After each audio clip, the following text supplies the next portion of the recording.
ஏன் சக்தி இப்படி பண்ண? ஏன் இப்படி பண்ண? தூக்கு தண்டனை கைதி கூட உன்னோட கடைசி ஆசைன்னு அவங்க கிட்ட கேட்பாங்க. ஆனா நீ இத பத்தி என்கிட்ட ஒரு வார்த்தை கூட கேட்கலையே. நான் உன்னை நிறைய விஷயத்துல காயப்படுத்திருக்கேன். அத நான் இல்லைன்னு சொல்ல மாட்டேன். அதெல்லாம் உனக்கு எப்படி வலிச்சிருக்கும்னு நான் உணர்ந்தனாலதான் நான் உன் வீடு தேடி வந்து உன் காலில் விழுந்து மன்னிப்பு கேட்டேன். அந்த டாக்டருக்கும் உனக்கும் கல்யாணம் பேசி முடிச்சப்ப நான் எப்படி துடிச்சேன்னு எனக்கு மட்டும் தான் தெரியும். நீயும் நானும் ஒன்னா சேர்ந்து வாழ போறோம்னு நினைச்சு எவ்வளவு நான் ஆசையா இருந்தேன் தெரியுமா? மனசுக்குள்ள உன்னை வச்சுக்கிட்டு எப்படி இன்னொருத்தி கழுத்துல என்னால தாலி கட்ட முடியும்? உனக்கு எதை வேணாலும் தூக்கி எறிய நான் தயாரா இருக்கேன். ஆனா நீ என்னையவே தூக்கி எறிஞ்சிட்டியே. வார்த்தைக்கு வார்த்தை உங்க பொண்டாட்டியா வாழ்ந்த நினைப்பு மட்டும்தான் இப்ப வரைக்கும் என்ன உயிரோட வச்சிருக்கேன்னு சொல்லுவியே. அப்போ அதெல்லாம் பொய்யா? சொல்லு சக்தி, அதெல்லாம் பொய்யா? இந்த உலகத்திலேயே உன் ஒருத்திய மட்டும்தான் என் உயிரா நினைச்சுக்கிட்டு இருந்தேன். ஆனா நீ என் உசுர புடிங்க கையில கொடுத்துட்டு அத்தை கிட்ட போய் அனிதா கழுத்துல தாலி கட்டுவான்னு சொல்லிட்டு வந்திருக்கிய. எதுக்கா சக்தி? எதுக்கா இப்படி ஒரு வார்த்தையை சொன்ன? அத்தை வந்து என்கிட்ட கேட்டப்ப எனக்கு இந்த வார்த்தையை சொல்ல தெரியாதா?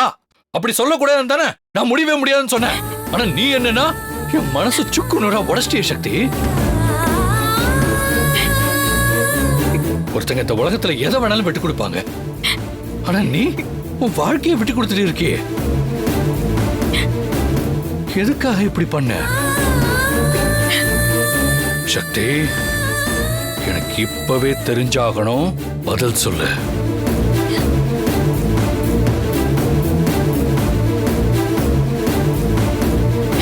வாயை திறந்து பதில் சொல்றே.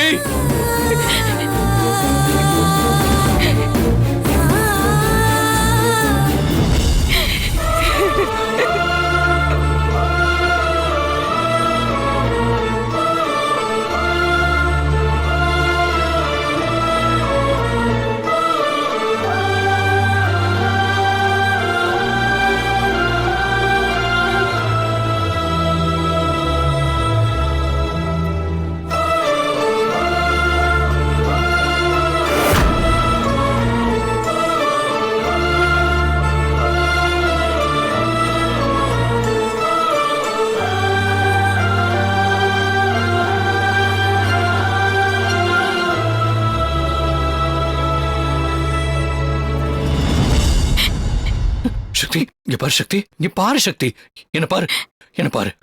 நீ இல்லாம என்னால இருக்க முடியாது சக்தி. அதே மாதிரி நான் இல்லாம உன்னால இருக்க முடியாது. இப்பவே அத்தை கிட்ட போய் என்னால இப்படி ஒரு காரியத்தை பண்ண முடியாதுன்னு நீயே போய் சொல்லிட்டு வந்துரு. சொல்லு சக்தி, பிளீஸ் சொல்லு சக்தி. அது எப்படி சக்தி என்னால முடியும்? என்னால முடியாது சக்தி. நீ சொல்லு சக்தி, நானும் கூட வரேன். நீ அழாத, நான் உன் கூட இருப்பேன். ஓகே? அழாத அழாத, உன்னால முடியும் சக்தி. ப்ளீஸ் சக்தி, ப்ளீஸ் நீ போய் சொல்லிரு. ப்ளீஸ் போய் அத்தை கிட்ட சொல்லு சக்தி. ஏதாவது சொன்னாங்கன்னா அத்தை கிட்ட நான் பேசுறேன். நீ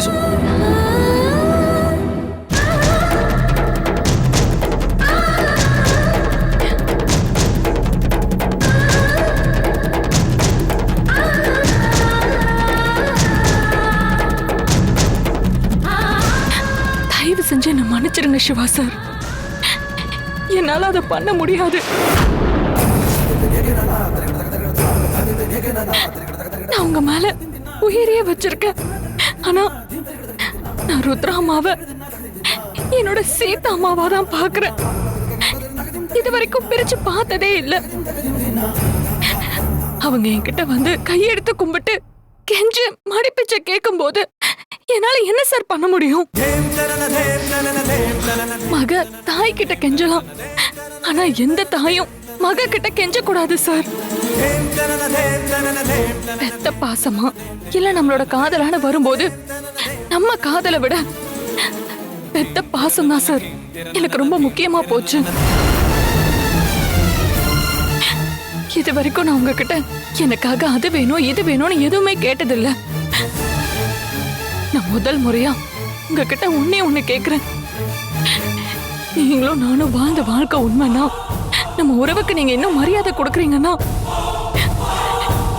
தயவு செஞ்சு நான் ருத்ராமாக்கு கொடுத்த வாக்க நீங்க காப்பாத்தணும் சார். இத நான் எனக்காகவோ இல்ல அனிதாமாக்காகவோ கேட்கல, ருத்ராமாக்காக தான் கேக்குறேன்.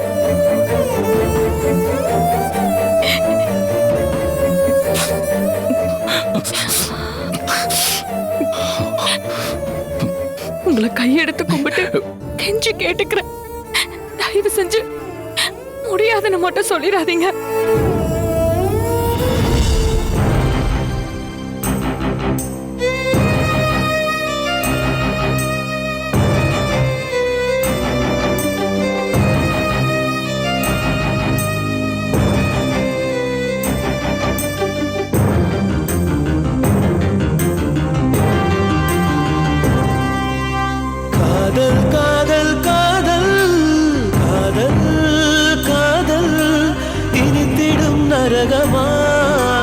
காதல் காதல் வலித்திடும் சொர்க்கமா, கண்களில் பொங்கும் நீரில் காட்சியும் மறைந்து போகும், காதலின் மடியில் தானே இறுதியாய் இதயம் தூங்கும், பூவை காட்டி முல்லை விற்றாய் காதலே, தெய்வம் கருணை கொண்டால் வெல்லும் காதலே, காதல் காதல் காதல் காதல் காதல் இனித்திடும் நரகமா, காதல் காதல் வலித்திடும் சொர்க்கமா.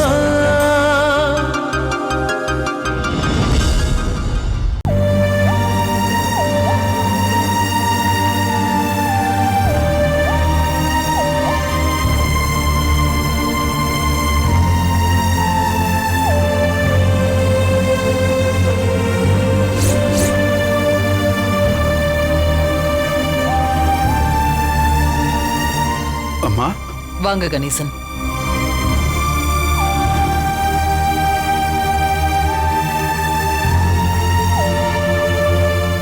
என்ன விஷயம்மா? இருக்கா இவ்வளவு அவசரமா வர சொன்னீங்க? ஒரு முக்கியமான விஷயத்தை பத்தி உங்ககிட்ட சொல்றதுக்காக தான் நான் உங்களை இங்க வர சொன்னேன். நாங்க ஒரு முடிவு எடுத்திருக்கோம், முதல்ல அதை உங்களுக்கு தெரியப்படுத்தணும்னு தான். ருத்ரா, எதுக்கு என்ன யோசிச்சுட்டு இருக்க?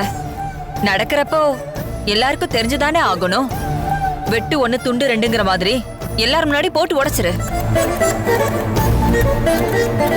இவ ஒருத்தி எப்ப பார்த்தாலும் முந்திரி கொட்ட மாதிரி முந்திக்கிட்டு ஏதாவது பேசிக்கிட்டே இருப்பா.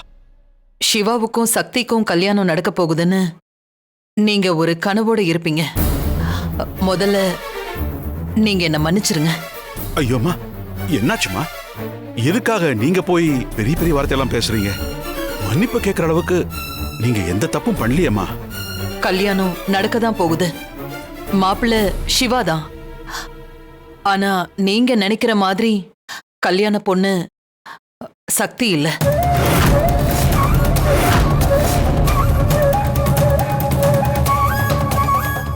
என் பொண்ணு அனிதா.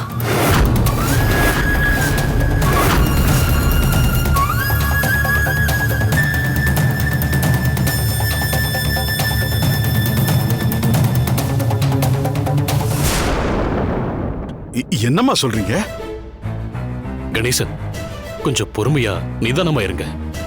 ருத்ராமா வாயிலிருந்து இப்படி ஒரு வார்த்தை வந்ததுக்கு அப்புறம் என்னால எப்படிங்க பொறுமையா நிதானமா இருக்க முடியும்? உங்களோட ஆதங்கம் எனக்கு நல்லா புரியுது கணேசன். ஆனா ஒரு இக்கட்டான சூழ்நிலையில இப்படி ஒரு முடிவெடுக்க வேண்டியதா போயிடுச்சு. என்னம்மா, என்ன நினைச்சுக்கிட்டு இருக்கீங்க? தலையில இடிய தூக்கி போடுற மாதிரி இப்படி ஒரு விஷயத்தை இவ்வளவு சாதாரணமா சொல்றீங்க? வேணும்னா வச்சுக்கிறதுக்கும் வேணாம்னா தூக்கி போடுறதுக்கும் என் பொண்ணு சக்தி உங்களுக்கு ஒரு கருவேப்பிலை மாதிரி ஆயிட்டாளா? அப்பாடா, எதுக்காக நான் இத்தனை நாள் ஆசைப்பட்டனோ அதோட முதல் அடி நிறைவேற ஆரம்பிச்சிடுச்சு. ஒரு வழியா நாம நினைச்சது எல்லாமே நடக்க ஆரம்பிச்சிருச்சு. இத பாருங்க கணேசன், நான் சொல்றது கொஞ்சம் அமைதியா கேளுங்க. எங்களோட சூழ்நிலையையும் கொஞ்சம் புரிஞ்சுக்கோங்க. என்ன சார் பொல்லாத சூழ்நிலை? என்ன சூழ்நிலையை வேணா இருக்கட்டும், அதுக்காக நீங்க இப்படியா பண்ணுவீங்க? உங்களுக்கு உங்க பொண்ணு பெருசுனா எனக்கு என் பொண்ணு பெருசு சார். ஆசை பாச உணர்ச்சின்னு அவளுக்கு எல்லாம் இருக்கும்ல. ஒரு நாள் திடீர்னு வந்து டாக்டர் மாப்பிளைய பாத்தீங்க, அவரை கல்யாணம் பண்ணிக்க சொல்லி சொன்னீங்க. அதுக்கப்புறம் சிவா தம்பிய கல்யாணம் பண்ணிக்க சொல்றீங்க. புடவைய மாத்திர மாதிரி ஒரு பொண்ணோட வாழ்க்கைய அடிக்கடி மாத்த முடியாது. என்னம்மா நீங்க? கணேசன், எதுக்காக இந்த முடிவு எடுத்தோம்? நாங்க இப்போ என்ன நிலைமையில இருக்கோம் எல்லாமே உங்களுக்கு நல்லா தெரியும். அனிதா தான் வாழ்க்கையோட ஒவ்வொரு நாளையும் எண்ணிக்கிட்டு இருக்கா. அவளோட கடைசி ஆசை இது. நான் அவளுக்கு சத்தியம் பண்ணிருக்கேன். இதுக்கு முக்கியமான காரணம் நீங்க நினைக்கிற மாதிரி வேற யாரோ கிடையாது, சக்தி தான்.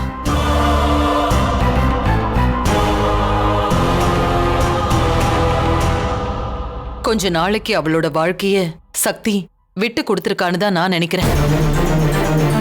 அதுக்காக நான் என்னைக்கும் அவளுக்கு நன்றி கடனா இருப்பேன். அம்மா, நீங்க நினைச்சா திடீர்னு சக்திக்கும் சிவாவுக்கும் கல்யாணம் முடிவு பண்றீங்க, இல்லனா சிவாவுக்கும் அனிதாவுக்கும் கல்யாணம் முடிவு பண்றீங்க. இதுல என்னமா நியாயம் இருக்கு? அப்படியே நியாயம் இருந்தாலும் சக்தி விட்டு கொடுக்கிற சூழ்நிலைக்கு வந்திருந்தாலும் அது உங்களுக்காகத்தானே இருக்கும். இங்க பாரு கணேசா, நியாய அநியாயத்தை பத்தி எல்லாம் நீ பேசுறதுக்கு உனக்கு தகுதியே இல்ல. பெரிய பணக்கார வீட்டுல சம்பந்தம் பண்ணணுங்கிறதுக்காக நல்லா இருந்த உன்னோட பொண்ணு கர்ப்பமா இருக்கான்னு போய் சொல்லி இந்த வீட்டுக்குள்ள வந்து ஏன் பையன் வாழ்க்கை கெடுத்தது உன் குடும்பம் தானே. இப்போ சபையில வந்து நியாயத்தை பத்தி பேசுறியா?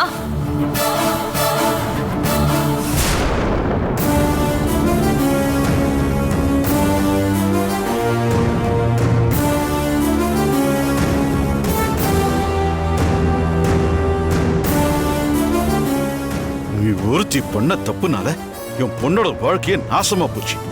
எல்லாத்துக்கும் காரணம் நீதாண்டி.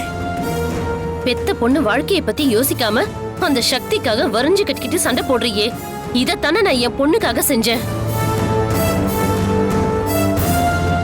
இப்ப என் பொண்ணோட கல்யாணம் கேள்விக்குறியா இருக்கே, அதுக்கு என்ன பதில் சொல்ல போறீங்க? ஏய், அதான் நான் நடக்கும்னு சொன்னேன்ல. சிவாவோட கல்யாணத்துல பொண்ணுதான் மாறுமே தவிர என் பையன் சந்தோஷுக்கும் உன் பொண்ணு காயத்ரிக்கும் கல்யாணம் நடக்கும். போதுமா?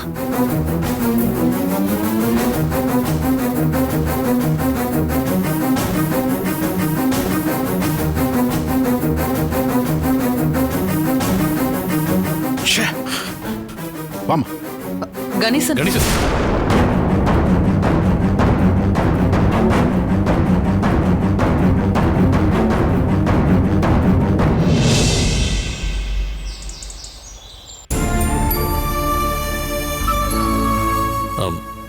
என்னாச்சு ருத்ரா? எதை பத்தி யோசிச்சுட்டு இருக்க? என் பொண்ணு அனிதாவுக்கு எப்படி எப்படியோ கல்யாணம் பண்ணி வைக்கணும்னு ஆசைப்பட்டேன். ஆனா கடைசியா அது எதுவுமே நடக்கல. கவலைப்படாத ருத்ரா. அந்த ஆண்டவன் நமக்கு கருணை காட்டினதுனாலதான் கடைசி நேரத்துல கூட அனிதா ஆசையை நம்மளால நிறைவேற்றி வைக்க முடிஞ்சது. ஆண்டவனோட கருணை ஒரு பக்கம் இருந்தாலும் சக்தி மனசு வச்சதுனால மட்டும்தான் இப்படி ஒரு காரியம் நடக்குது. சக்திக்கு எவ்வளவு நன்றி சொன்னாலும் அது இந்த ஜென்மத்துல பத்தாதுங்க. சரி வா ருத்ரா, அடுத்து நடக்க வேண்டிய வேலையை ஆரம்பிக்கலாம். என்னங்க, ஒரு 2 நிமிஷம் உட்காருங்களேன். ருத்ரா, என்னாச்சுமா சொல்லு. என்னங்க, நம்ம பொண்ணோட கல்யாணத்தை ஊர்ல இருக்கிற எல்லாரையும் கூப்பிட்டு ஜாம் ஜாம்னு நடத்த முடியலனாலும் அட்லீஸ்ட் முறைப்படி கல்யாணம் பண்ணும்போது என்னென்ன சாஸ்திர சம்பிரதாயங்கள் எல்லாம் இருக்கோ அது எல்லாத்தையுமே பண்ணலாங்க. கல்யாணத்துக்கு முன்னாடி எல்லாரும் என்னென்ன சடங்குகள் பண்ணுவாங்களோ அது எல்லாத்தையுமே என் பொண்ணுக்கு பண்ணணும்னு எனக்கு ஆசையா இருக்குங்க. சரி ருத்ரா, நீ என்ன நினைச்சியோ அது எல்லாத்தையுமே நம்ம பொண்ணு அனிதாவுக்கு பண்ணிடலாம். பாத்தியா ரத்னம், உன் பொண்ணு எவ்வளவு புத்திசாலியா இருக்கான்னு? எல்லாத்தையும் என் பொண்ணு மாத்தி காட்டுறேன்னு சொன்னப்போ எனக்கு திக்கு திக்குன்னு தாம்மா இருந்துச்சு. ஆனா அவ என்னை விட பெரிய புத்திசாலிமா. சக்தியவே தானே முன் வந்து தன்னோட வாழ்க்கையை கொடுக்குற அளவுக்கு பண்ணிட்டாளு. இருந்தாலும் அவளுக்கு கேன்சர். இன்னும் கொஞ்ச நாள் தான் அவ உயிரோட இருப்பான்னு நினைக்கிறப்போ மனசுக்கு ரொம்ப கஷ்டமா இருக்குமா. பெத்த பொண்ணுக்கு கேன்சர், அவ கொஞ்ச நாள் தான் உயிரோடு இருப்பான்னு தெரிஞ்சா எந்த தகப்பனால நிம்மதியா இருக்க முடியும் சொல்லுங்க? சரி ரத்னம், எல்லாம் சரியாயிடும். நீ போ, பாத்துக்கலாம். ம், சரி.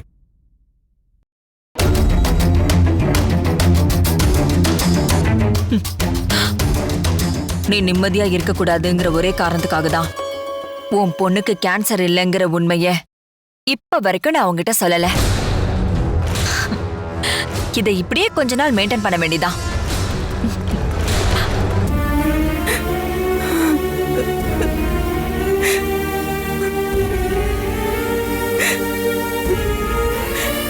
என் புருஷனையும் என் பையனையும் தண்ணில அரைக்கி வாரி கொடுத்துட்டேனே, நான் செஞ்ச பாவத்தினாலதான் எல்லாத்தையும் இழந்து நிக்கிறேன். நான் பாவி ஆயிட்டம்மா, நான் பாவி. நான் செஞ்ச பாவம்தான்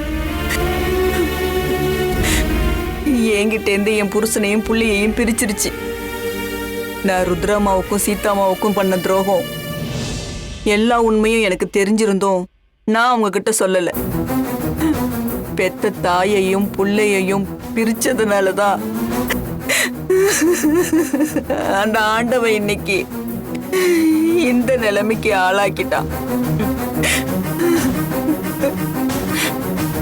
நான் செஞ்ச பாவத்தை நானே துடைக்கிறேன். ஒவ்வொரு நாளும் போய் சொல்லலாமா வேணாமான்னு யோசிச்சதுனாலதான் இன்னைக்கு என் புருஷனையும் பிள்ளையையும் பறி கொடுத்துட்டு நிக்கிறேன். நான் அனாதை ஆயிட்டேன். இனிமே எனக்கு இந்த பாவம் வேணாம். நான் இன்னைக்கே ஊருக்கு கிளம்பி போறேன். என்ன நடந்தாலும் சரி, ருத்ராமாவை நேர்ல பார்த்து எல்லா உண்மையும் சொல்லதான் போறேன். உங்க பொண்ணுன்னு நினைச்சுக்கிட்டு இருக்க அனிதா உண்மையிலே உங்க பொண்ணு இல்லம்மா. அந்த கேடுகட்ட பாவி ரத்னத்தோடது. அந்த சீதாமாவோட பொண்ணா இருக்கிறாங்களே சக்தி, அவதாமா உங்களோட உண்மையான பொண்ணு. இதை நான் உங்ககிட்ட எடுத்து சொல்லணும். தாயையும் புள்ளையையும் நான் சேர்த்து வைக்கணும். இதுல என் உயிரே போனாலும் பரவாயில்ல. இந்த காரியத்தை நான் செஞ்சு முடிச்சாதான் என் புருஷன் புள்ளையோட ஆத்மா சாந்தி அடையும்.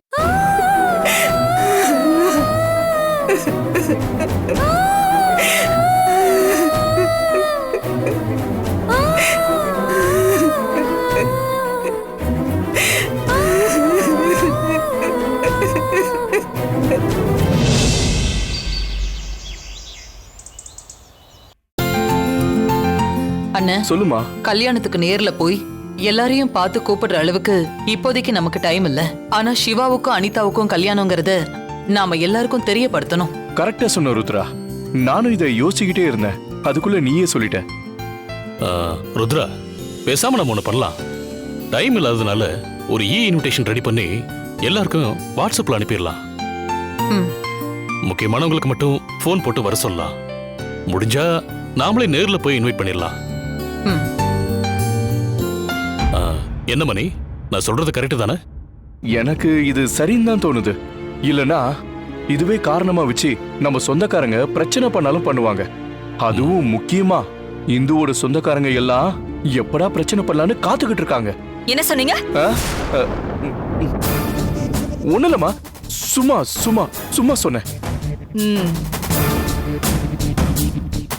அனிதா என்ன பண்ணிட்டு இருக்கா? மேல ரூம்ல தூங்கிட்டு இருக்கா அண்ணி. நான் போய் அனிதாவை பார்த்துட்டு வரேன்.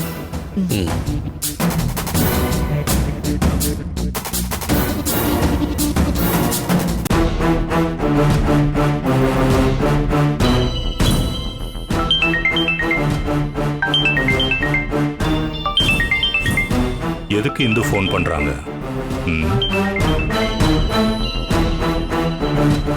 ஹலோ, சொல்லுங்க.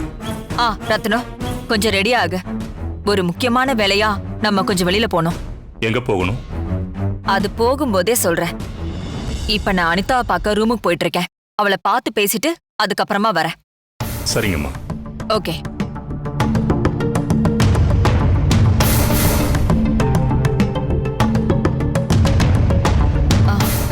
அனிதா, ருத்ரா நீ ரூம்ல தூங்கிட்டு இருக்கேன்னு சொன்னா, ஆனா நீ இங்கேயும் அங்கேயும் நடந்துட்டு இருக்க. யோசிச்சுட்டு இருக்கேன் அத்தை. சிவா எப்போ என் கழுத்துல தாலி கட்டி முடிக்கிறானோ அப்பதான் என்னால முழுசா ஜெயிச்சோன்னு நிம்மதியா இருக்க முடியும். கண்டிப்பா நடக்கும் அனிதா. நீ போட்ட பிளான்ல இப்ப வரைக்கும் எல்லாமே கரெக்டா தான் போயிட்டு இருக்க. அந்த சக்திய இனிமே வாழ்நாள் முழுக்க கதறி அழ வைக்கணும். அதுக்கான ஒரு வேலையை தான் இப்ப நான் பார்க்க போறேன். என்ன வேலை அத்தை? எங்க போறீங்க? போயிட்டு வந்து சொல்றேன். வரேன். ம்.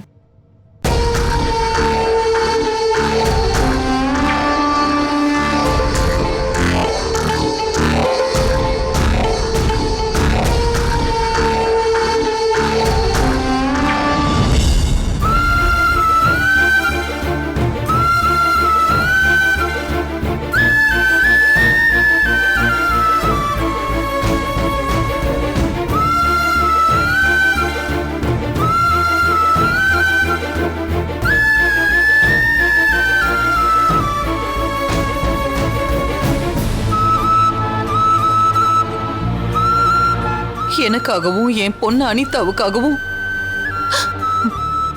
உன்னோட வாழ்க்கையை நீ விட்டு கொடு சக்தி. உன்கிட்ட நான் இதை மடிப்பிச்சியா கேக்குறேன். என்னால உன்னை விட்டு இருக்க முடியாது சக்தி. இப்பவே அத்தை கிட்ட போய் என்னால இப்படி ஒரு காரியத்தை பண்ண முடியாதுன்னு நீயே சொல்லிடு சக்தி. பெத்த பாசமா இல்ல காதலான வரும்போது நம்ம காதலை விட பெத்த பாசம் தான் சார் எனக்கு ரொம்ப முக்கியமா போயிடுச்சு.